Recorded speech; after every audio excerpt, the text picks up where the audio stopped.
ಅಂಚಿಗೆ ತಳ್ಳಲ್ಪಟ್ಟ ಸಮುದಾಯಗಳು ಶೈಕ್ಷಣಿಕವಾಗಿ ಮುಂದೆ ಬಂದಾಗ ಉನ್ನತ ಸಮುದಾಯದವರು ಸಂಭ್ರಮಿಸಬೇಕು ಹಾಗೂ ಗೌರವಿಸಬೇಕು.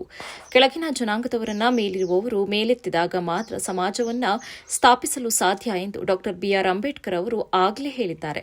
ಆದರೆ ಇಂತಹ ಕಾರ್ಯ ಕರ್ನಾಟಕದಲ್ಲಿ ಯಾರೂ ಕೂಡ ಸಮರ್ಪಕವಾಗಿ ಮಾಡ್ತಾ ಇಲ್ಲ ಎಂಬುದು ನೋವಿನ ಸಂಗತಿ ಎಂದು ಕನ್ನಡ ಅಭಿವೃದ್ಧಿ ಪ್ರಾಧಿಕಾರದ ಸದಸ್ಯರಾದ ಎಬಿ ರಾಮಚಂದ್ರ ಬೇಸರ ವ್ಯಕ್ತಪಡಿಸಿದರು. ಎಲ್ಲಾ ಸಮುದಾಯಗಳ ಮಕ್ಕಳಿಗೆ ಪುರಸ್ಕಾರ ನೀಡುತ್ತಾ ಇರುವ ಪ್ರತಿಭಾ ಅಕಾಡೆಮಿ ಜಾತ್ಯತೀತ ಹಾಗೂ ಮಾನವೀಯ ವೇದಿಕೆಯಾಗಿದ್ದು, ಕರ್ನಾಟಕದಲ್ಲಿ ಇಂತಹ ಮತ್ತೊಂದು ವೇದಿಕೆ ಇಲ್ಲ ಎಂದು ಶ್ಲಾಘಿಸಿದರು. ನಂತರ ಸತೀಶ್ ಜಾರಕಿಹೊಳಿ ಅವರು ಸ್ಥಾಪಿಸಿದ ಮಾನವ ಬಂಧುತ್ವ ವೇದಿಕೆಯ ಉದ್ದೇಶ ಎಲ್ಲಾ ಸಮುದಾಯಗಳ ಜನರನ್ನ ಆರ್ಥಿಕ, ಸಾಮಾಜಿಕ, ಶೈಕ್ಷಣಿಕ ಹಾಗೂ ಔದ್ಯೋಗಿಕವಾಗಿ ಅಭಿವೃದ್ಧಿಪಡಿಸುತ್ತಿದೆ. ಐಎಎಸ್, ಕೆಎಎಸ್, ಪಿಡಿಒ ಸೇರಿದಂತೆ ಉದ್ಯೋಗ ತರಬೇತಿಗಳಿಗೆ ವಸತಿ ಮತ್ತು ಊಟದ ಸಂಪೂರ್ಣ ವ್ಯವಸ್ಥೆ ಕಲ್ಪಿಸಿ ರಾಜ್ಯದ 5-6 ತರಬೇತಿ ಕೇಂದ್ರಗಳ ವೆಚ್ಚವನ್ನು ಸ್ವತಃ ಭರಿಸುತ್ತಾ ಇರುವುದು ಸಮಾಜಮುಖಿ ಕಾರ್ಯವಾಗಿದ್ದು, ಇಂತಹ ಚಿಂತನೆಯ ರಾಜಕಾರಣಿ ಸತೀಶ್ ಜಾರಕಿಹೊಳಿ ದೇಶದಲ್ಲಿ ಏಕೈಕವರು ಎಂದು ಎಬಿ ರಾಮಚಂದ್ರ ಹೇಳಿದರು. ಅಂಚಿಗೆ ತಳ್ಳಲ್ಪಟ್ಟ ಸಮುದಾಯದ ಮಕ್ಕಳುಗಳನ್ನ ಶೈಕ್ಷಣಿಕ ಮುಂದೆ ಬಂದಾಗ ಉನ್ನತ ಸಮುದಾಯರು ಅವರನ್ನು ಸಂಭ್ರಮಿಸಬೇಕು, ಅವರನ್ನು ಗೌರವಿಸಬೇಕು. ಅಂದರೆ ಕೆಳಗಿನವರನ್ನ ಮೇಲಿನವರು ಹೆಚ್ಚು ಪ್ರೋತ್ಸಾಹಿಸಬೇಕು. ಆಗ ಸಮಾಜವನ್ನು ಸ್ಥಾಪನೆ ಮಾಡಲಿಕ್ಕೆ ಸಾಧ್ಯ ಅಂತ ಅಂಬೇಡ್ಕರ್ ಒಂದು ಮಾತು ಹೇಳ್ತಾ ಹೋಗ್ತಾರೆ. ಬಟ್ ಈ ಕೆಲಸವನ್ನು ಕರ್ನಾಟಕದ ಯಾವ ವೇದಿಕೆಯೂ ಕೂಡ ಮಾಡ್ತಿಲ್ಲ ಅನ್ನೋದು ಒಂದು ನೋವಿನ ಸಂಗತಿ. ಈ ನೋವನ್ನು ಅರ್ಥ ಮಾಡಿಕೊಂಡೇ ಪ್ರತಿಭಾ ಅಕಾಡೆಮಿ ಎಲ್ಲ ಸಮುದಾಯದ ಮಕ್ಕಳುಗಳಿಗೆ ಪುರಸ್ಕಾರವನ್ನು ಮಾಡ್ತಿರೋದು. ಒಂದು ಜಾತ್ಯತೀತವಾದಂಥ ಒಂದು ವೇದಿಕೆ ಇದೆ. ಇಡೀ ಕರ್ನಾಟಕದಲ್ಲಿ ಇದೊಂದೇ ವೇದಿಕೆ. ಬಹುಶಃ ನನಗೆ ಗೊತ್ತಿದ್ದ ಹಾಗೆ ಈ ಕೆಲಸವನ್ನು ಮಾಡ್ತಿದ್ದು ಇದೊಂದೇ ವೇದಿಕೆ. ಇವತ್ತು ಹಾಸನದಲ್ಲಿ ಪ್ರತಿಭಾ ಅಕಾಡೆಮಿಯ ಎಲ್ಲ ನನ್ನ ಸಂಗಾತಿಗಳು ಇವತ್ತು ಇಲ್ಲಿ ಈ ಕಾರ್ಯಕ್ರಮ ಹಮ್ಮಿಕೊಂಡಿದ್ದಕ್ಕೆ ನಾನು ಅವರಿಗೆ ಅಭಿನಂದನೆಗಳನ್ನು ಹೇಳ್ತೀನಿ.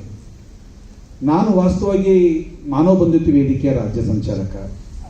ಸನ್ಮಾನ್ಯ ಸತೀಶ್ ಜಾರಕಿಹೊಳಿ ಅವರು ಮಾನವ ಬಂಧುತ್ವ ವೇದಿಕೆ ಅಂತ ಒಂದು ವೇದಿಕೆಯನ್ನು ಹುಟ್ಟಾಕಿದ್ದಾರೆ. ಆ ವೇದಿಕೆಯ ಪರಿಕಲ್ಪನೆ ಏನಂತಂದರೆ, ಎಲ್ಲ ಸಮುದಾಯದ ಜನರು ಆರ್ಥಿಕವಾಗಿ, ಸಾಮಾಜಿಕವಾಗಿ, ಸಾಂಸ್ಕೃತಿಕವಾಗಿ, ಶೈಕ್ಷಣಿಕವಾಗಿ, ಔದ್ಯೋಗಿಕವಾಗಿ ಅಭಿವೃದ್ಧಿ ಆಗಬೇಕು ಅನ್ನೋದು ಅವ್ರ ಕನಸು. ನಾವು ಸುಮ್ಮನೆ ರಾಜಕೀಯ ಕಾರಣಕ್ಕೋಸ್ಕರ ನಾವು ಭಾಷಣ ಮಾಡಿ ಜನರನ್ನ ಹುರಿದುಂಬಿಸೋದು ಬೇರೆ. ಒಬ್ಬ ರಾಜಕಾರಣಿಯಾಗಿ ಸಮಾಜಮುಖಿ ಕೆಲಸ ಮಾಡೋದಿದ್ದಲ್ಲ, ಅದು ಸಣ್ಣದಲ್ಲ. ಸನ್ಮಾನ್ಯ ಸತೀಶ್ ಜಾರಕಿಹೊಳಿ ಅವರು ಮಾನವ ಬಂಧುತ್ವ ವೇದಿಕೆ ಮುಖೇನ ಎಲ್ಲ ವರ್ಗದ ಜನರಿಗೆ ಉದ್ಯೋಗಕ್ಕೆ ತರಬೇತಿಯನ್ನು ಕೊಡೋದು, IAS, KS ಕೋಚಿಂಗ್ ಕ್ಲಾಸನ್ನು, ಪೊಲೀಸ್ ತರಬೇತಿಯನ್ನು, PDO ತರಬೇತಿ ಕ್ಲಾಸ್ಗಳನ್ನು ಮಾಡುವುದು. ಇವರು ಎಲ್ಲ ಮಕ್ಕಳುಗಳಿಗೂ ಉಚಿತ ಊಟ ವ್ಯವಸ್ಥೆಯನ್ನು ಮಾಡಿ ನಾವು ತರಬೇತಿಯನ್ನು ಕೊಡ್ತೀವಿ. ಅದ್ರ ಜೊತೆಗೆ ಆ ಎಕ್ಸಾಮಿಗೆ ಬೇಕಾದಂಥ ಸ್ಟಡಿ ಮಟೀರಿಯಲ್ ಕೂಡ ನಾವೇ ಫ್ರೀ ಕೊಡ್ತೀವಿ. ಈ ಕೆಲಸವನ್ನು ಮಾಡಲಿಕ್ಕೆ ಕರ್ನಾಟಕದಲ್ಲಿ 5-6 ತರಬೇತಿ ಕೇಂದ್ರಗಳನ್ನು ನಾವು ಸ್ಥಾಪನೆ ಮಾಡಿದ್ದೇವೆ. ಇದಕ್ಕೋಸ್ಕರ ಸಂಪೂರ್ಣ ವೆಚ್ಚವನ್ನು ಸನ್ಮಾನ್ಯ ಸತೀಶ್ ಜಾರಕಿಹೊಳಿ ಭರಿಸಿದ್ದಾರೆ. ಈ ಮುಖೇನ ಕರ್ನಾಟಕದಲ್ಲಿ ಇಡೀ ಎಲ್ಲ ಸಮುದಾಯದ ಜನರನ್ನ ಸಾಮಾಜಿಕವಾಗಿ, ಆರ್ಥಿಕವಾಗಿ ಅಭಿವೃದ್ಧಿ ಮತ್ತು ಶೈಕ್ಷಣಿಕವಾಗಿ ಅಭಿವೃದ್ಧಿ ಮಾಡಬೇಕನ್ನೋದು ದೊಡ್ಡ ಕನಸು ಅವರು. ಅಂತ ಒಂದು ದೊಡ್ಡ ಜವಾಬ್ದಾರಿಯನ್ನು ನನಗೆ ವಹಿಸಿದ್ದಾರೆ. ಬಹುಶಃ ಈ ಥರದ ಸಮಾಜಮುಖಿ ಆಲೋಚನೆ ಇಟ್ಕೊಂಡಿರುವ ಈ ದೇಶದ ಏಕೈಕ ರಾಜಕಾರಣಿ ಅಂದರೆ ಸನ್ಮಾನ್ಯ ಸತೀಶ್ ಜಾರಕಿಹೊಳಿ ಅವರು. ನಿಮ್ಮ ಸುತ್ತ ಬಹಳ ದೊಡ್ಡ ರಾಜಕಾರಣಿಗಳಿದ್ದಾರೆ, ದೊಡ್ಡ ಬಂಡವಾಳಗಾರರು ಇದ್ದಾರೆ.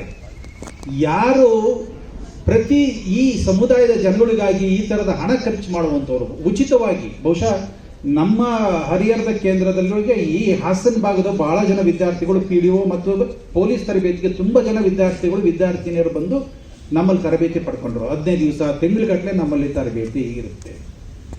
ಈ ಥರದ ಪ್ರತಿಭಾ ಅಕಾಡೆಮಿ ಅಂತ ಸಂಘಟನೆ ಆಗಿರಲಿ, ಮಾನವ ಬಂಧುತ್ವ ವೇದಿಕೆ ಅಂತ ಸಂಘಟನೆಗಳು ಅಥವಾ ಈ ಥರದ ಸಮಾಜಮುಖಿ ಸಂಘಟನೆಗಳು ಸಮಾಜ ಕಟ್ಟುವ ಕೆಲಸವನ್ನು ಮಾಡ್ತಿದ್ದಾವೆ. ನಿಮಗೆ ಯಾಕೆ ಪುರಸ್ಕರಿಸಬೇಕು ಅಂತಂದರೆ, ಓದಿದ ಮಕ್ಕಳುಗಳನ್ನ ನಮ್ಮಲ್ಲಿ ಹೆಂಗಾಗ್ತಿದೆ ಅಂತ ಒಂದು ಸಣ್ಣ ಉದಾಹರಣೆ ಕೊಡ್ತೀನಿ ನಿಮಗೆ. ನನ್ನ ಮಗಳು ಕೂಡ PUCಲಿ 98% ತೆಗೆದುಕೊಂಡು.